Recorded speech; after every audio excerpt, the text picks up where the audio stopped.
Hi, everyone, and welcome back to Beyond the Loss.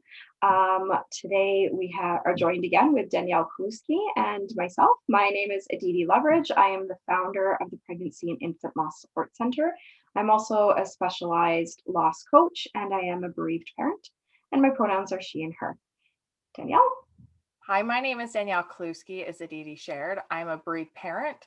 I'm the vice chair of the Pregnancy and Infant Loss Support Board, as well as the director of operations for the center. My pronouns are she, her. Perfect. Thank you so much for being here, Danyelle, as always.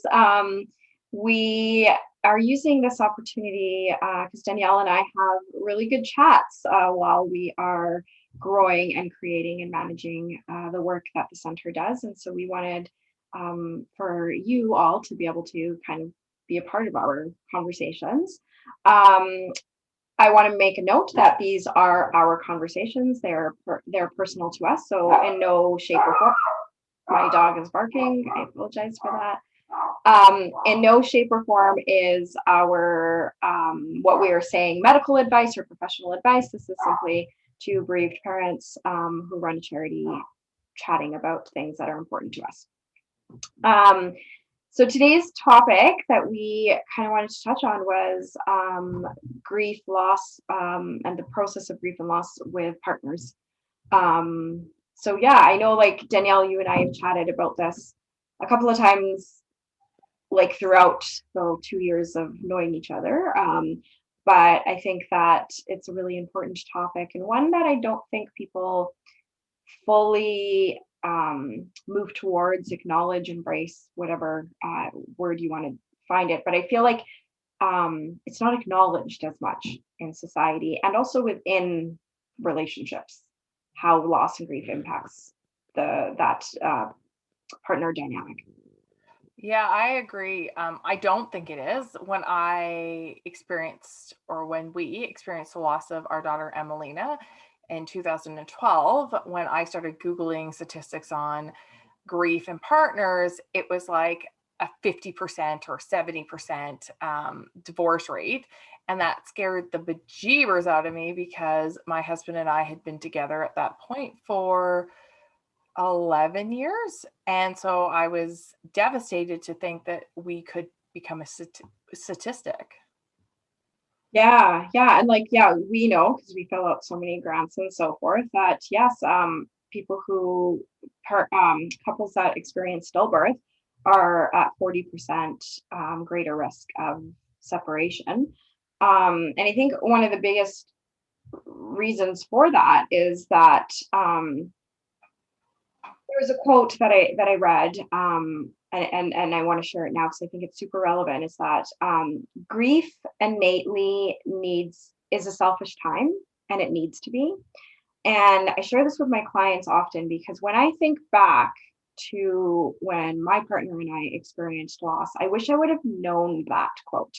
And what I mean by that is I really expected him to be grieving the exact same way that I was, because it was the same. We both experienced the same loss, right? We both experienced two same losses. He was there with me throughout those losses.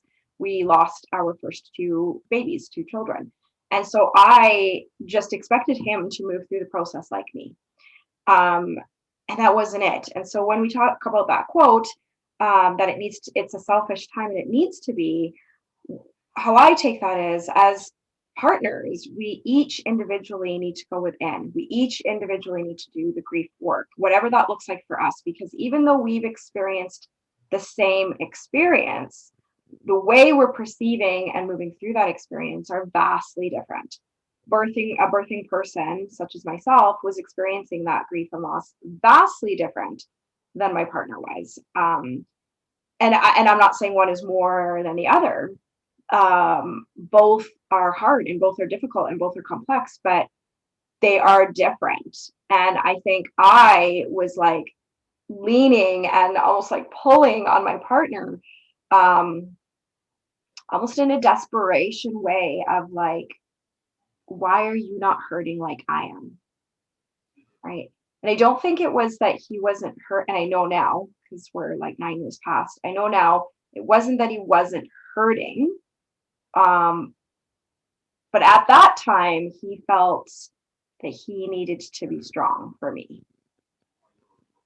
Yeah, and I felt the same way. Like my partner, when we talk about kind of where we've evolved in the last 9 years, he felt like, to start with at least, that he really just needed to focus on my grief because I'd gone through the physical, um, the the physical pieces of being in labor. I'd had to deal with like the milk coming in, all these physical symptoms. And so he could see those and he could see that those were really hard on me. So his thought was, okay, well, I just have to be there to support her, whether it's through the physical or the emotion. But what happened for my partner is that he then started having his own physical reaction to the grief and the stress. And it came out like tenfold, actually worse than it even came out for myself, because he didn't let himself grieve when I was grieving. He was just trying to be not just be the man, but just be the parent, because we did have a child at home. So he's trying to be the parent, he's trying to be the husband, he's trying to be the son, he's trying to be this great employee, and nowhere was he allowed to just be that grieving father. Yeah, and that's a really good point about like employees, right, and partners, right? Like, I mean, as a whole, I feel like a lot of employees don't know how to handle when there is a loss of this type. But the birthing person, if it's known, usually does get some sort of acknowledgement. Like I know for me, flowers were sent, a card was sent to me. Nothing was sent to my partner. Nothing at all. There was zero acknowledgement. I don't even know if the first time my partner even told them that that's why he took like 1 or 2 days off, and it was literally like 1 or 2 days off. Yeah. And then I was alone, and I remember feeling at the time really resentful towards him. I was like, what the fuck? Like, excuse my language, but that's how I felt. Like, Yeah. what? You're going back to where our world has just crashed beneath us, and you're going back to work. Um, but now I see it was like it wasn't just him, it was a societal thing. Like Yes. society doesn't support partners, whether they're, you know, whatever that partner, whoever that partner is, in a loss experience, they are not supportive of partners. And so at the time I took it very personally, but now I realize that it wasn't his fault. It was how he didn't know what else to do. He was like, well, I have to go back to work. I don't know if there's support for me. And really there wasn't support for him. And so when I go back to that quote, like I wish that I would have known that quote, because I would have said, okay, hey, you do your healing work. I'm going to do mine. I'm not going to be relying on you to heal me, because that's how it kind of felt. Yeah. In the beginning, that I was relying on him to heal me, which now I know is where we disconnected. Um, and then we can come back together and heal together, right? But I kept pushing and wanting it to be something different. And I saw in my partner, so I did a lot of the work, right? Because I was the birthing person, I jumped into the work. Because I didn't want to feel that way anymore. And so I did start to do more healing work and move towards it. Um, it was about 5 years after my loss. Um, yeah, when I really started to dive into this work, pregnancy and infant support. And I remember we had gone, or not we, sorry, my partner had texted me, and for some reason his work was out by like the cemetery where we had our first cremated and buried there. For some reason his work was near that place, and he decided to go. And he texted me, and then he called me, and he was just beside himself, like just in tears.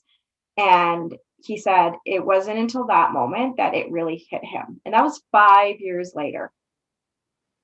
Yeah, and that doesn't surprise me. I mean, when my partner, my husband, started having physical symptoms that were very concerning to him, so heart, stress, all kinds of crazy stuff, everybody was so worried about the symptoms, but they weren't looking for like the reason for them.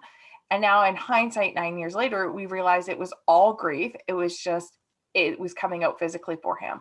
So panic attacks, beating up heart rates, all this other stuff that he was tested for and told that he was super healthy, that there was nothing wrong. High blood pressure, all that kind of stuff. There's nothing wrong.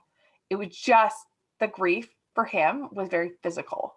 For me, I just like to, as I've shared, I just like to push it away, and like I didn't want to deal with it. So my grief came out in anger and emotion, whereas his was like a very physical reaction. And we grieved differently. We both ignored the grief for many years, for almost 7 years. And then when I started doing my own work, as I've shared, I really started like digging into myself and like leading into the feelings and why am I so miserable and why am I not the person I used to be and what can I do? That's when we started to have a disconnect. So when we were grieving separately, or as I should say, not grieving separately, we were connected, we could work together. But as soon as I started digging in and doing that really deep work, that's when our grief kind of really separated. And we had a lot of not positive interactions because I wanted to heal and I wanted to get better. And he was like, but I'm fine. There's no grief. There's nothing. And then this last year, it's because of some family circumstances. We've actually both had to work on a grief together. And that's kind of where we've started to see the connection come back. But I understand why the separation and the divorce rates are so high, because if one person's trying to heal and one person's not, there's a lot of conflict there. And it's not that you don't love that person. It's just that conflict is so hard because it's so emotional. And sometimes we don't understand where that emotion's coming from. Yeah. And I think that, and by the way, if your partner is there and wants to share anything, he's absolutely welcome to do that. Just throwing it out. Because we would love to have for Partner on. Yeah. perspective. Yeah. If of course, if he's comfortable to do that, we would love to hear his thoughts. Because we are not partners. So we're only talking about our experiences with our partners. So, yeah, I think that, what you said, yeah, like you did better. And I can relate to that. Like we did, my partner and I did better initially when neither of us were actually dealing with the grief. When I decided to dig into the work, that is when we really started disconnecting. And it really saddens me because for partners, there really isn't a lot of support out there for this. And so, I mean, as we know, whether you're a partner or the birthing person, if you are not dealing with your grief, you're numbing it in some way. Yeah. Right. So you are actively in avoidance mode, which can look like drinking. It can look like other substance use. It can look like overeating, over exercising, Netflixing, social media addictions, shopping addictions, gambling. Like it can look a variety of ways for a lot of people. And I know for my partner, yeah, he started to dabble in some really unhealthy coping mechanisms, which were helping him to stay numb to the idea of it. And just like what you said, it wasn't until this year for you and your partner, wasn't until this year when kind of COVID, I think, forced everybody to deal with their shit. Sorry, I'm being a sweary person today. But that's what COVID has done, made us really deal with our shit. That is when my partner really awoke to how deeply he had been suppressing the grief with unhealthy coping mechanisms, those avoidant strategies that he was using. And that shocked me because I was like, but you are married to me. You see me, I do this work. I've been doing this work now for 5 years. Like this is, how, and it shocked me, and it didn't shock me because this is how it can happen. It can go so unseen, right? We can get so accustomed and brush it off as something else. Yeah. Oh, he's stressed at work, or this is happening. He's stressed at being a parent. But when we actually pulled back the layers, as to why it had gotten to that point for him. It was the loss of his children. Yeah. And that really doesn't surprise me. Like I was the queen of like pushing off coping with any other way than not dealing with the grief. And so it doesn't surprise me where it's like when you start peeling back that it's like I find that like that the loss of Emelina and the grief that I have been dealing with for the last 9 years is really, for me, it was the tipping point. I'd had all kinds of like traumatic childhood stuff that I had like emotionally thought I dealt with, or at least put to the side. But then you couple that with the grief, and you couple that with everyday stress of being a parent and being an employee and all these other things. And then all of a sudden it just like it amasses to something pretty large. Yeah. So it doesn't surprise me. For myself, in looking at my partners and where he's kind of gone and where he's going, we had to make that decision. We had to decide if we were going to work together or if we were going to work separately. And if we were going to work separately, that was fine. But what did that mean for our family? Mm-hmm. And so when it came to dealing with the grief, although I'd been dealing with the grief for more years, he really dug in and did some really hard grief work himself so that we could come together. Because yeah, COVID has put us all in the same space. I mean, right now, presently, I have every single member of my family in my home, all either working or doing school or doing whatever. And we could be at each other's throats, or we could just, and we would have been, had this been even 2 years ago, we would have been at each other's throats, everybody. And instead, because of the work we've been doing over the last 2-3 years, we all just kind of give each other the space. Although we are all in each other's space, we kind of can have that grace to be like, okay, so and so's having a really bad day. Let's see what we can do to, offset that grief, whether it's making dinner, whether it's bringing them up a drink of water, whatever that looks like. We have the space and the ability to support that bad day or bad week. Mm-hmm. Yeah, I think and that's beautiful that you've gotten to that point. And I think what you said is really important is you did get to a point where you considered like, are we going to do this separately or are we going to do it together? And that was the same with me for this year. Like my partner and I got to a point where I was like, okay, well, we're going to be separating.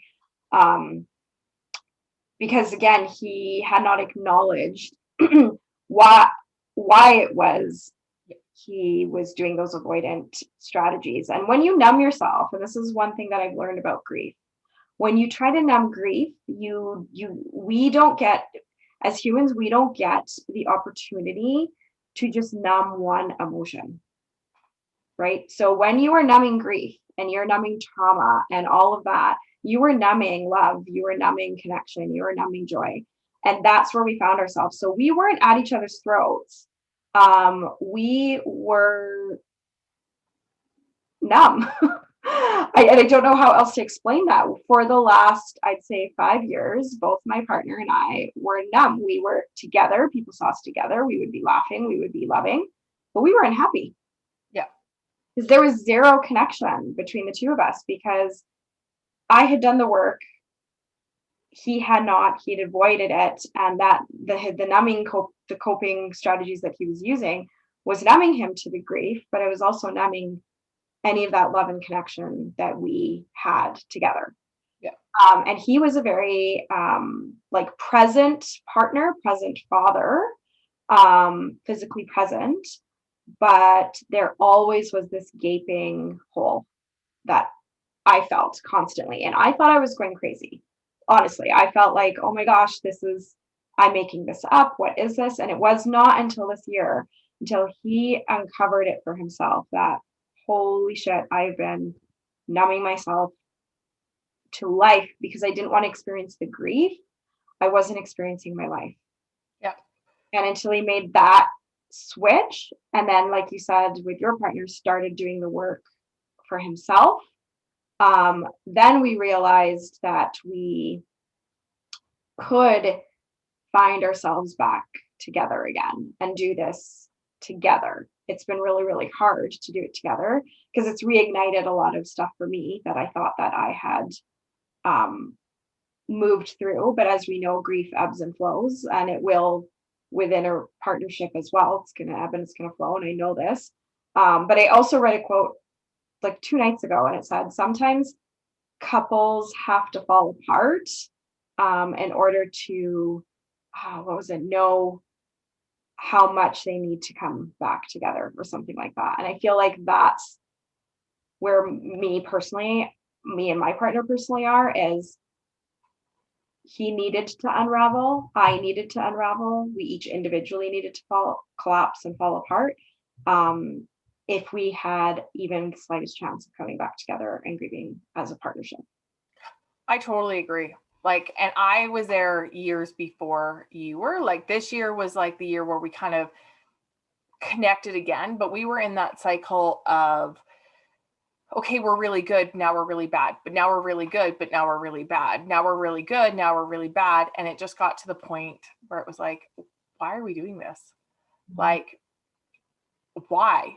Because we weren't, like you said, we weren't connected. We have never been a fan of things like date night or all kinds of other things. And so we've never done it. And then COVID, of course, took all of that away. But what COVID did give us back is the fact that we don't have to have date nights. We can just go grab lunch and sit in our car, and that's more than fine with us. Or we can go for a walk. We had to kind of take our relationship back to why we kind of fell in love and what we were doing when we fell in love, to kind of figure out where we wanted to be in the future. Because we weren't necessarily trying to keep up with the Joneses, but we also weren't honoring who we were as ourselves. So it was like, oh, you should go on date night. So then we go on date nights, talk about the kids, or get in a big fight about something, whether it was the way he was driving or the something.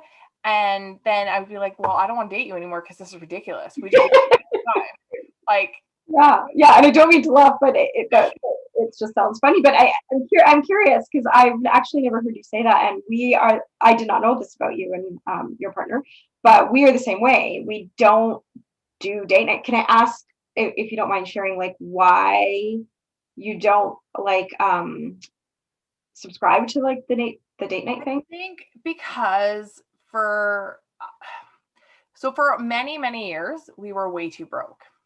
So for many years, we had no money, no extra money to be going out. Then we had our oldest, who's 15 now, and she didn't love being left by herself with a babysitter. And when we were located in Lower Mainland when she was younger, it was a little bit easier for us to like leave her with our neighbors who she loved, go for a walk, or we could leave her with my mom and go away for the night. That we could kind of make it work. But when we moved here 8 years ago, we pretty much lost our whole community and support network. And when you have a child that has anxiety and who, even if you send her to visit grandma and grandpa for like 3 nights, is crying on the phone to you every single night. And so you get in a space where you're like, hey, this isn't worth it. We're not enjoying date night. The child's not enjoying date night. And what are we doing? So, and then I had a baby who hated being left with anybody again. So then you have all these factors and you're not even enjoying it. So my kids hate it. I hate it. We're fighting. This is ridiculous. We're sitting here at a table where I'd rather take my kids to dinner versus just the two of us. So it just, for us, it didn't feel natural. It felt like we were always like subscribing to somebody else's like story. Mm-hmm. Like, I understand connection's important, but I don't necessarily think connection via date night is what works for everybody. 100%. And we quickly, not quickly, we realized that so we've been married 11 years, and we have only in the last few years really started to realize that for ourselves, that like date night for us doesn't work for same reason. Broke our kiddo, doesn't really like to be left with anybody other than my parents. And sometimes my parents, we need to give them a break. So they're already my main childcare providers. And honestly, I felt like it was like with Valentine's Day coming up, right? Like it felt very, like a lot of pressure, right? Like, yeah, pressure for him, pressure for me, like, oh, now there's this date night. And so he has to like plan this date night that's gonna somehow, pull me out of the anxious, overwhelmed space that I've been in all week. And I now have to feel sexy and desirable and possibly end the date night with sex, which Yeah. honestly, at the end of date night, it's like that was probably the last thing I wanted to do, especially when we're doing it in all of this disconnection. Like, I'm sorry, but I don't want to have sex at the end of this date night. 100%. Yeah, so it was like a lot of pressure. And same thing, we realized like, wow, like none of us, our child, he, me, like none of us are enjoying this. And so I really started to ask myself, like, what is it that I want? When I say I want a date night, what is it that I actually want?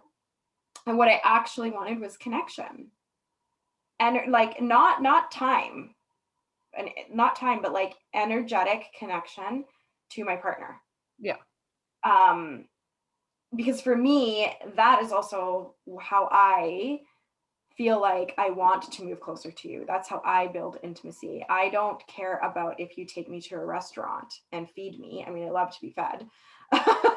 You know this, Danyelle. Feed me and I'm yours. But for me to actually want to be intimate, especially amongst like all of this disconnection and grief and all of that, like I need intimacy. Yeah.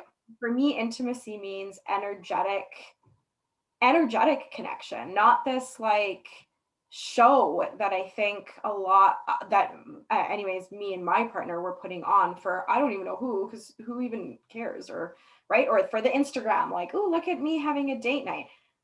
First of all, I'm posting on Instagram, which means I'm not connected to my partner.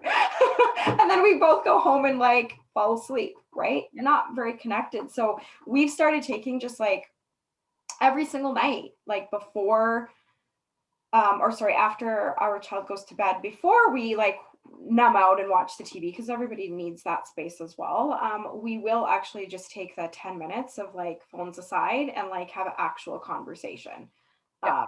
about whatever it might be. But I feel more connected to my partner in those 10 minutes than I ever did in those date night scenarios. And I think that's what needs to be normalized. Normalization is connection with our partners, whether so my partner and I, it's that we tend to escape on the weekends because our oldest is old enough to babysit. And we just go for a drive. We pick up a coffee, we'll pick up takeout because of course we can't go to a restaurant, but it's been great because we'll just go for a drive. We'll just go park at a park and either we'll go for a walk, or because we're in frigid temperatures right now here in Calgary, we'll just sit in the car and we have a conversation. And those conversations when we're driving are some of the best conversations we've probably had all week because we're not on our phones. We're not being, for the most part, our children are very good. They like being home together by themselves. It's the only time we always feel like that. It's just us. It's just Danyelle and Mario's going down for a drive and nobody is interfering with that period of time. Our schedules are a little bit different. He gets up very early in the morning. I tend to stay up late because of the work I do.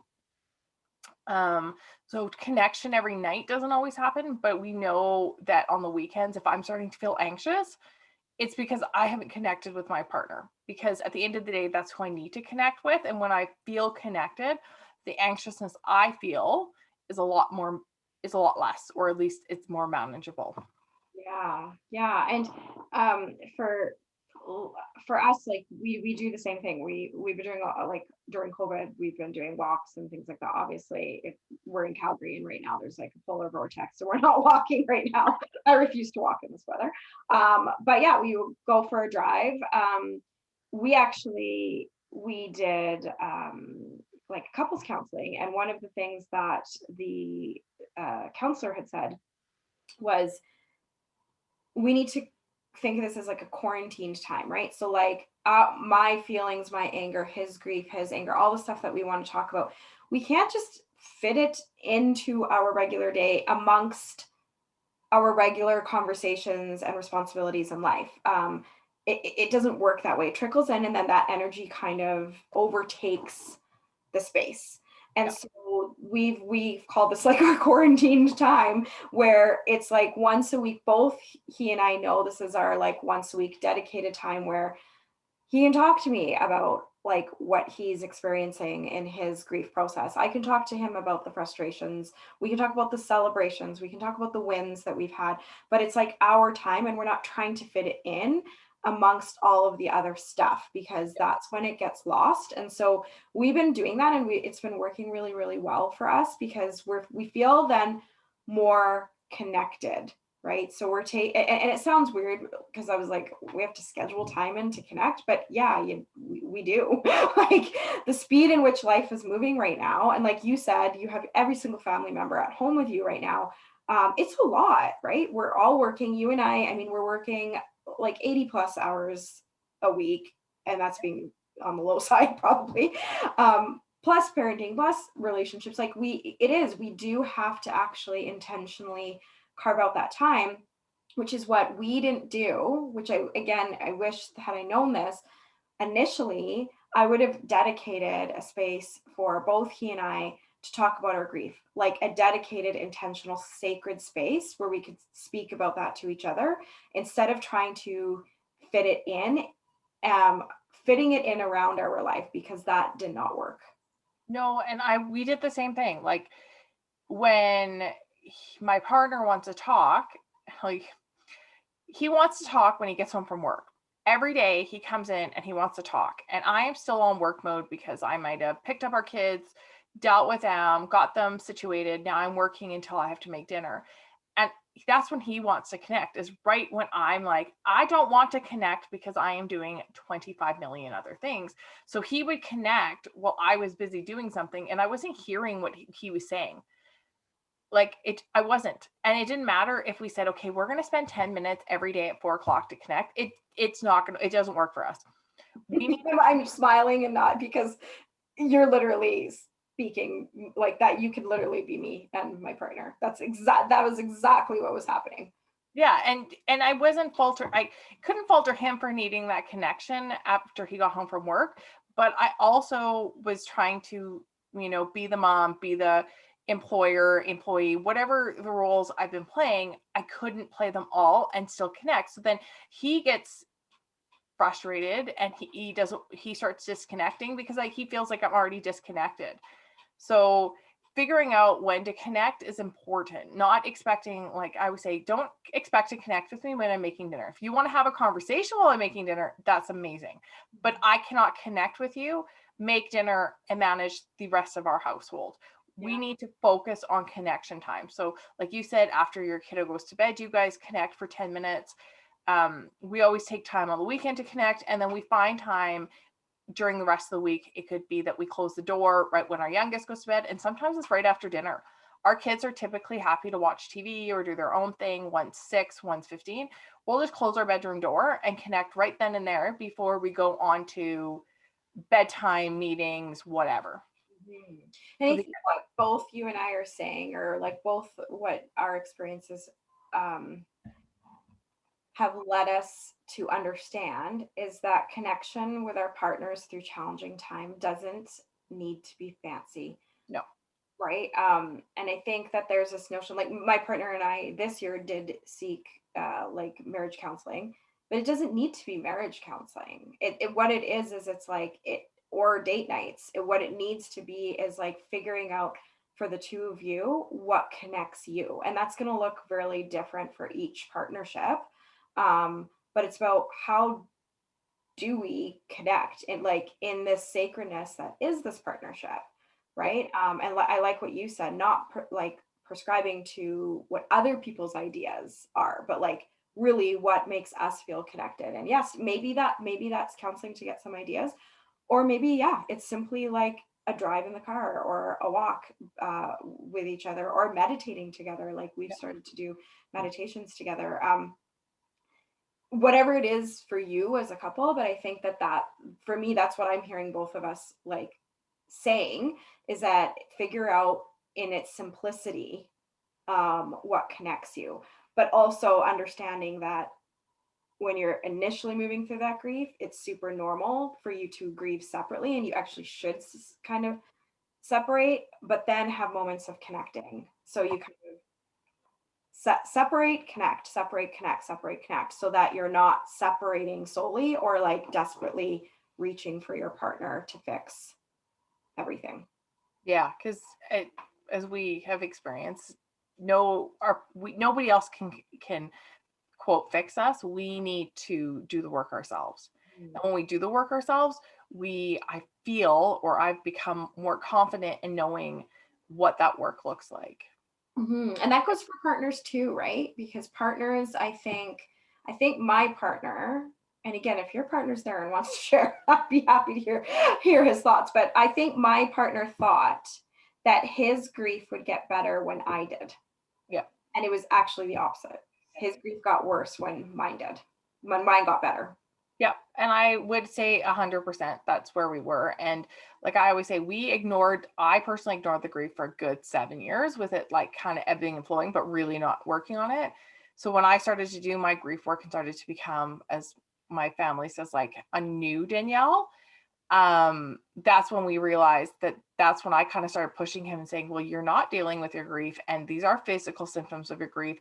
And I'm not going to tell you to fix it, but we have to figure out where we're going to go, because we can't continue to have the path we're going on where I'm going this direction and you're going this direction. We actually need to be going the same direction. And that's where, like, yeah, he would totally agree that his totally got worse when mine got better, but it took us a long time to get there.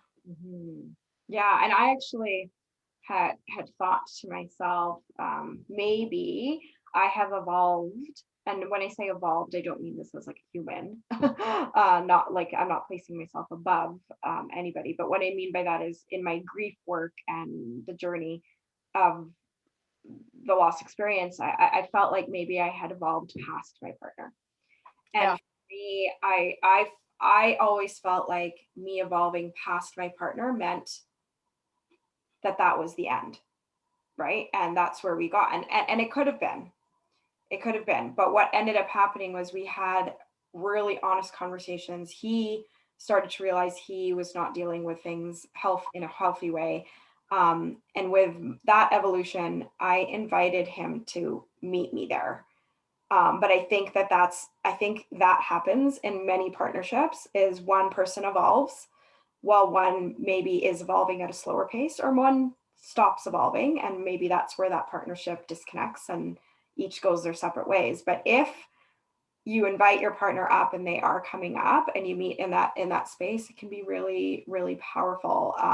We are vastly different. We're forever changed from the grief of losing our first two babies. And we're never going to be the same carefree couple that we were when we first got together. But I think that evolution together now feels different, but it feels better. It's more honest. Yeah. And I was going to say, I feel the same way. I feel like it's a better relationship.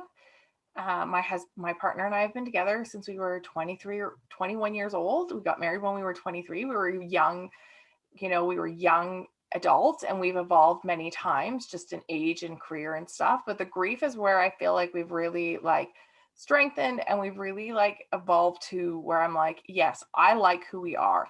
I like where we're going. I like that, I can see the future, because there were times in the last 9 years I haven't been able to see the future. Yeah. Yes. And same here. I mean, Danyelle, this year, like my partner and I, we said, this isn't going to work. And so we need to go our separate paths. And so we did split for a while.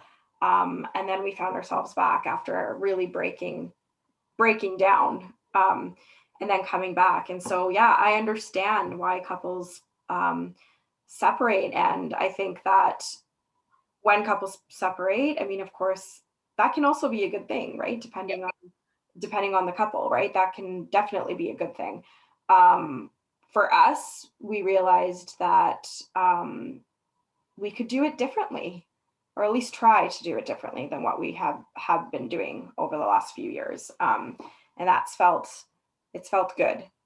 And yeah, we can see a future once again, where if you would have even asked me 8 months ago, I would have been like, no, there's no future here, right? So it is, I think, grieving partners grieving is complicated. Grieving with a partner is super complicated. Yeah. If you could tell yourself, and if your partner's there and he wants to share, if you could tell yourself something that you know now that you wish you would have known then, what would it be? I would tell myself to listen to my heart and stop subscribing to everybody else's solutions. Yeah. Because I'm not a dumb person. No. I know what my heart was telling me, and I was just like, that's not what everybody else does. We're going to do it. Well, no, just follow your heart, follow your path, because your path will get you where you need to be. But striving to somebody else's path is not going to get you anywhere. It's actually going to get you further away from where you want to be. I love that. I love that. That's like, and I see that in you. Like you do you, like, and you do it well. Thank you. I love that about you. Yeah. For me, I think what I wish I would have known then was I had to grieve alone. Yeah. In order for us to be able to grieve together, like eventually. And then secondly,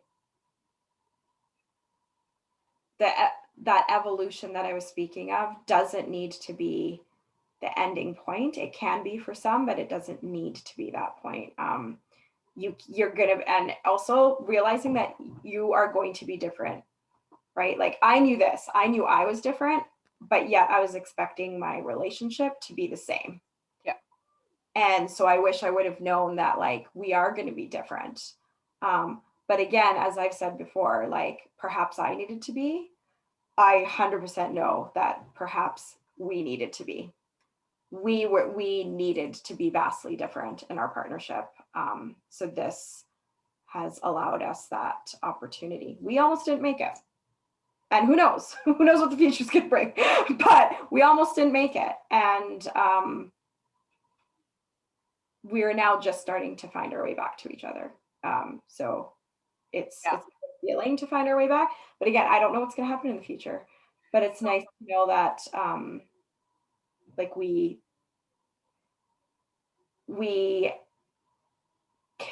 are invested enough to try. And I think that that's it, is that I was in the same boat. My partner and I were in the same boat. We didn't know if we were going to make it.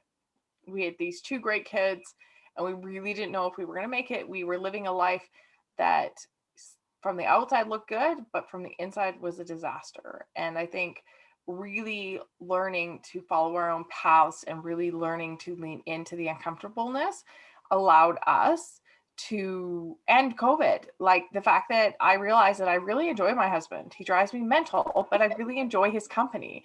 And I really like spending time with him. So that was kind of forced on us, because over the last year, I think he spent over 6 months working in our home.